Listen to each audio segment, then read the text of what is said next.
చెప్పి ఈరోజు ముఖ్యంగా మీడియా సమావేశం జరపడానికి ముఖ్య కారణం ఏంటంటే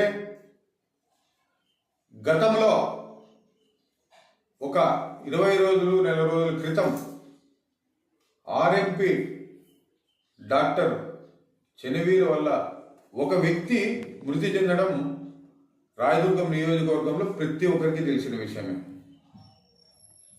ఇప్పుడు అదే బళ్ళారు రోడ్లో మూసా క్లినిక్లో ఒక చిన్నారి, ఒక 3-4 ఏళ్ల ఉన్న చిన్నారి వైద్యము వికటించి మరి ఆ పాప కూడా చనిపోవడం అనేది జరిగింది. ఇప్పుడు ఆ రోజు డిఎంహెచ్ఓ గారు సరైన నిర్ణయం తీసుకొని ఆర్ఎంపీల పైన రాయదుర్గం నియోజకవర్గంలో ఉన్న ప్రతి క్లినిక్ని మీరు ఎంక్వైరీ చేసి వాళ్ళు ఏమి వైద్యం చేస్తున్నారు, ఏం కథ అనేది మీరు ఆ రోజు సరిగ్గా చూసి ఉంటే ఈరోజు ఈ చిన్నారి ప్రాణం పోయేది కాదని చెప్పేసి నేను తెలియజేస్తున్నా. కేవలం అధికారుల నిర్లక్ష్యం వల్లే అక్కడ ఆర్ఎంపీలు చేసే వైద్యం వల్ల అమాయకులైన పేదల ప్రాణాలు కోల్పోతున్నారు. ఈ ఆర్ఎంపీ డాక్టర్ల దగ్గరికి ఎందుకు అక్కడికి వస్తున్నారబ్బా అంటే సరైన వైద్యం అనేది రాయదుర్గంలో లేదు. గవర్నమెంట్ హాస్పిటల్స్ ఉన్నాయి, అక్కడున్న బాధితులు మీరు ఎందుకు గవర్నమెంట్ హాస్పిటల్ వదిలి ఇట్లా ఆర్ఎంపీల దగ్గరికి వస్తున్నారని వాళ్ళని అడిగితే వాళ్ళు ఒక్కటే మాట చెప్తారు, అక్కడ నిర్లక్ష్యం, సరిగ్గా పట్టించుకోరు, సరిగ్గా చూడరు, సరిగ్గా వైద్య సదుపాయాలు లేవు. అక్కడున్న డాక్టర్లు అడిగినా కూడా ఇదే పాటే చెప్తారు. డిఎంహెచ్ఓ గారు కానీ ఇదే ఉమ్మడి జిల్లాకి సంబంధించిన ఆరోగ్య శాఖ మంత్రివర్యులు మన ఉమ్మడి జిల్లాలోనే ఉన్నాడు. అయినా దీనిపైన ఎటువంటి చర్యలు లేవు. మేము ఆ రోజు కూడా ఒక అబ్బాయి వైద్యం వికటించి చనిపోతే ఆ రోజు కూడా మంత్రివర్య ఒకసారి చూడండి రాయదుర్గం వైపు అని చెప్పేసి ఆ రోజు కూడా మేము చెప్పడం జరిగింది. ఈరోజు మరి ఒక చిన్నారి చనిపోవడం అనేది జరిగింది. దీన్ని కూడా ఆ కేసులో ఆల్రెడీ దాన్ని పక్కదావ పట్టించేశారు. ఈ విషయం అందరికీ తెలిసిన విషయమే.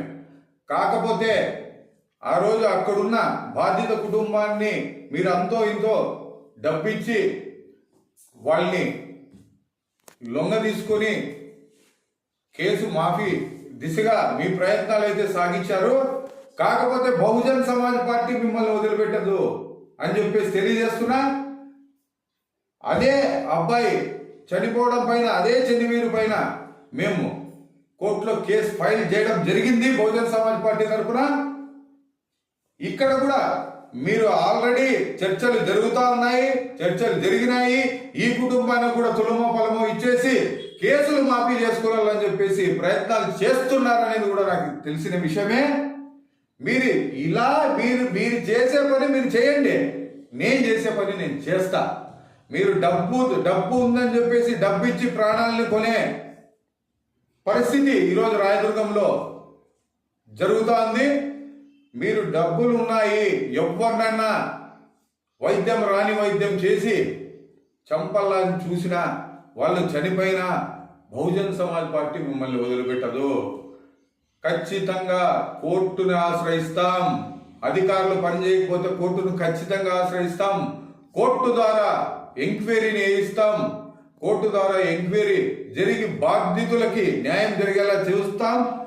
ఇలాంటి సగం తెలిసిన డాక్టర్లకి సరైన శిక్ష పడేంత వరకు కూడా బహుజన్ సమాజ్ పార్టీ వదిలిపెట్టదు.